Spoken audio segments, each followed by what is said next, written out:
against God, taking the knowledge of good and evil from the tree by the snake coming out of nowhere in chapter 3, being represented as almost like Satan. And then Genesis 12 through 50 is about the family of Abraham and talks about how he went through these hard times fighting against God, fighting against the world. And he talks about not only just Abraham, but he talks about his descendants and how there's Babylon.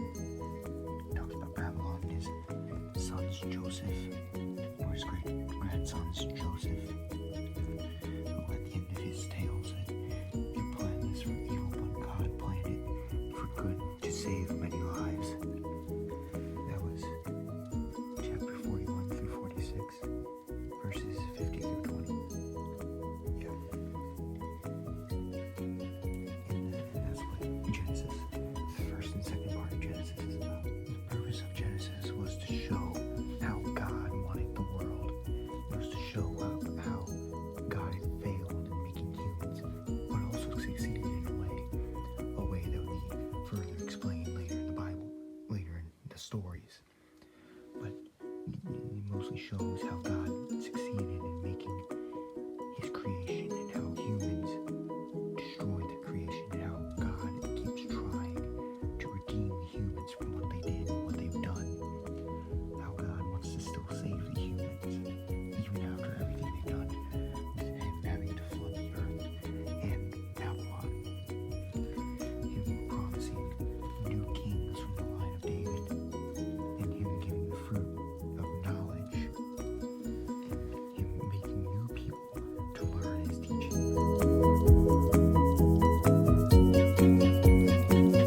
Hi, my name is Braden Custary, and this is my project on Abraham, Moses, and Job. So for each of these people, I put 2 stories that represents their faith in God.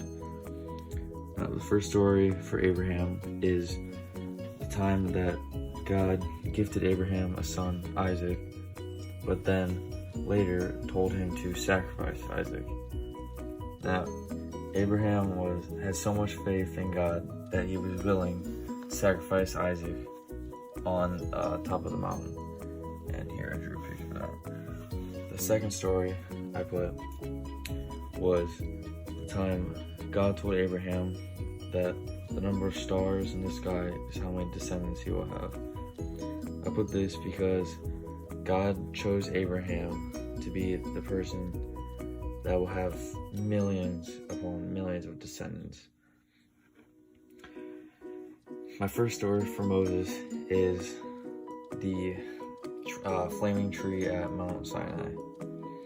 I put this because excuse me. I put this story because this is kind of the start for Moses, where this is his first interaction with God, and at first Moses is afraid, but then eventually, once he realizes who is the flaming tree, he becomes not too scared and starts believing. The next story I drew was when Moses and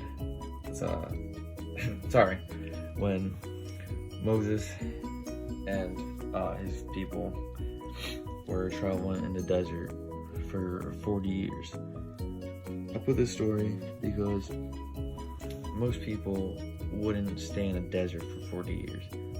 Most people would start losing hope in God after 40 years in the desert, but Moses kept going and didn't stop. Now on to Job.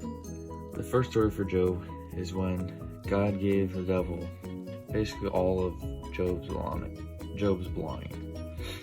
And the devil didn't really do nice things with that.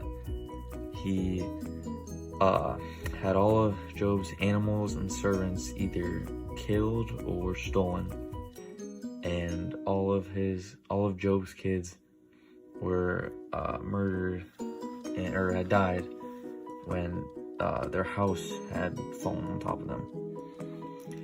And I put this because even after all of that happened, Job still believed in God and had lots of faith in God. Now, the second story is more of a simple drawing.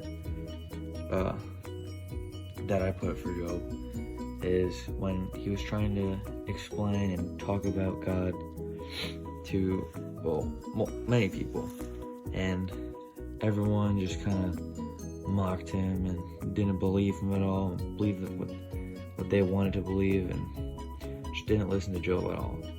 But this didn't stop Job from